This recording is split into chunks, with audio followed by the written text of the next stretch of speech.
どうも皆さんこんにちは。今日はこちら、これね、メイケ、私もねちょっとこのメーカーを取り扱うのが今回が初めてなので、アクセントの置きどころがちょっと分かってないんですけれども、メイケの 50mmF1.2 マニュアルレンズです。この製品リンク概要欄に書いておきます。私が持っているのはソニー用なんですけど、最近これのニコン Z 用が発売されたということで、ニコン Z 用お探しの方にもね参考にしてもらえるんじゃないかなと思います。今日は α7-3 で使っていきます。まずは外観見ていきます。外側金属製でマットな塗装、ビルドクオリティもしっかりしています。金属なので今の時期触るとひんやりしています。真冬だと結構この冷たさが手にしみるので手袋必須って感じです。手前にピントリング、先端側にアパチャーリングがあります。ピントリングの動きはちょっと重みのある感じでちょうどいいと思いました。で、アパチャーリングの方はピントリングよりもやや軽めの動きで、私としてはもう少し重めの方がいいかなと思いました。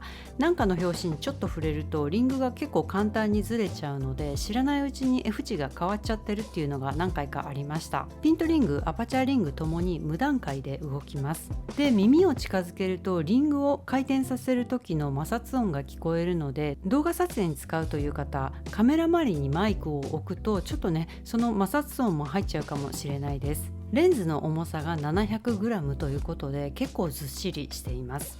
最短撮影距離は60センチです。それではテスト撮影してきたので画像を見ていきます。まず1枚目の写真です。これ手前にフェンスがあって向こう側の雑草を撮っています。この辺りのフェンスのラインはボケて見えてないんですけど、実際はここにもフェンスのラインがあります。これ F4 ぐらいです。次、ピントはここです。これメモには F1.4 と F1.6 の間ぐらいって書いてあるんですけど、要はね F1.5 ってことですね。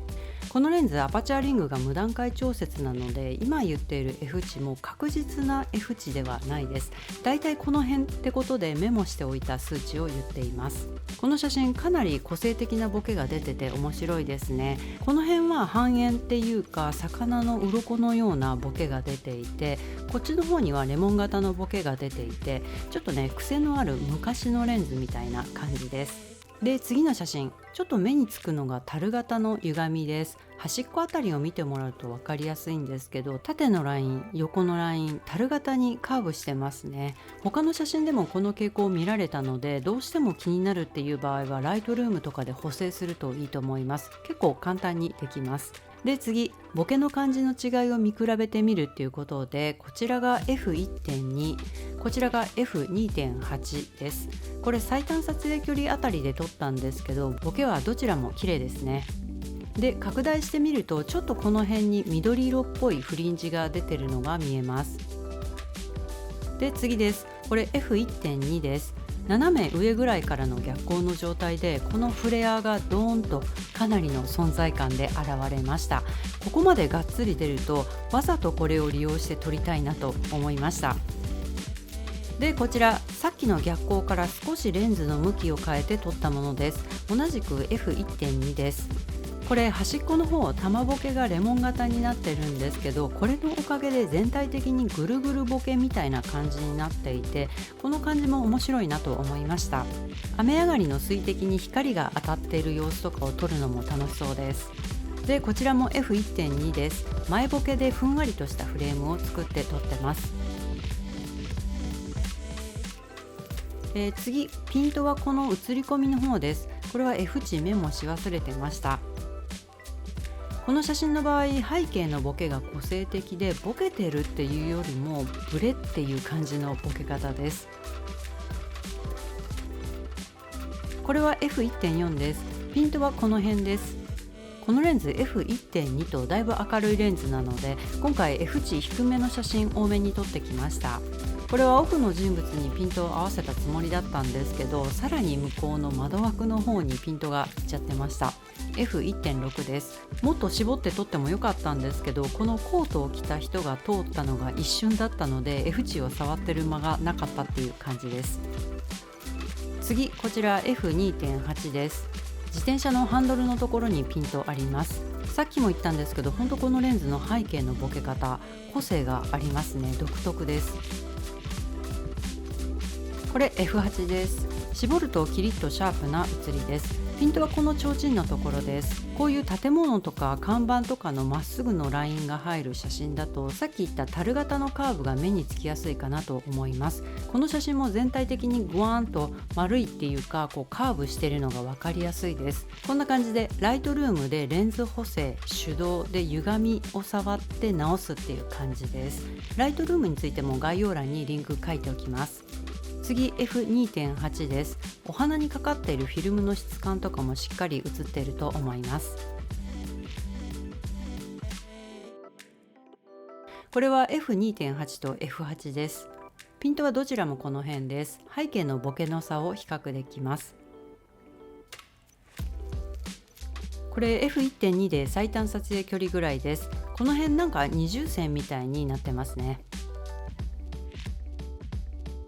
これも F1.2 です。100% 拡大してみてもピントが合っているところは F1.2 でもしっかりと映っています。で、ここからは F 値のメモを取っていないものになるんですけれども、これ逆光で F 値まあまあ開き気味で撮ったんですけど、拡大してみてもこの乾いた植物のラインがしっかりと捉えられています。あとこの細かい玉ボケが結構綺麗です。で、さっき言った樽型の歪みなんですけど、こういうタイプの写真の場合はその丸みが逆に雰囲気を盛り上げるっていうか、この鉄柵のラインにも丸みを帯びさせていて、あえて補正とかせずこのままその効果を残しておきたいっていう感じです。で、これが同じ場所でアングルを変えてちょっと絞ったものです。ここにゴーストが出てるんですけど、このゴーストの出方あんまり綺麗ではないですね。この間私のインスタグラムストーリーズでゴーストについてどう思うっていう質問をしてみたんですけど、ほぼ全員の方が出方が綺麗であればゴーストはレンズの味みたいな感じで好意的に捉えているようでした。これは工場の感じを見てもらえるかなと思います。同時にゴーストも出てます。で、ここから夜の写真です。夜の写真メモはしてないんですけど、だいたい F 値低めで撮ったものばっかりです。ここでも背景のボケ方個性ある感じで面白いです。玉ボケを撮ってみました。端っこの方はレモン型でもなく円の一部を切り取ったような感じの形になっています。明るいレンズなので夜撮影が楽しいです。さっきも言ったんですけど、背景のボケが独特でレトロな雰囲気があるなと思います。次、同じ位置から前ボケ、後ろボケと撮ってみました。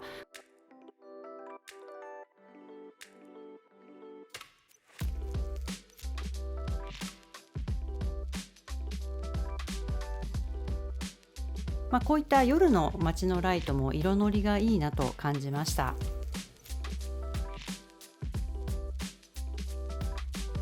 この動画の最後にもう一回今のサンプル写真スライドショーで入れておくので、よかったらまた見てください。このレンズについて一つだけコメントを付け加えたいんですけど、なんかね、線ラインがしっかり出るなっていう印象がありました。撮影現場で実際に目で見ているよりも写真の方がなんかね、線が際立つっていう感じです。例えばこの写真なんですけど、ここの工事の壁の透けて見えている骨組みのライン、ここ私の頭の中ではもうちょっと線が細かったと思ったんですけど、写真を見ていると意外に主張してくるなっていう感じでしっかり写ってました。それからこの写真でもそれと同じ印象を受けたんですけど、この窓枠のラインもそういう印象です。これコントラストとかの出方のせいでそう見えるっていう感じなのかな。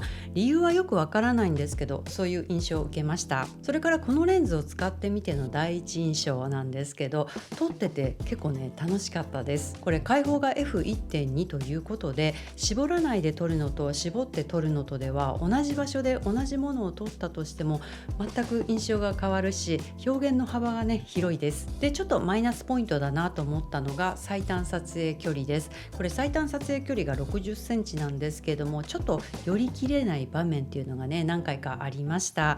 40センチぐらいだとね使いやすいんですけどね。総合的には価格とのバランスを考えるとなかなか優等生なレンズなんじゃないかなと思います。 Amazon リンク下に書いておくので、現在の価格はそちらでチェックしてみてください。ということで今日は以上です。動画の内容気に入ってくださった方はぜひまたいいねボタンで教えてください。それからインスタグラムの方もぜひチェックしてみてください。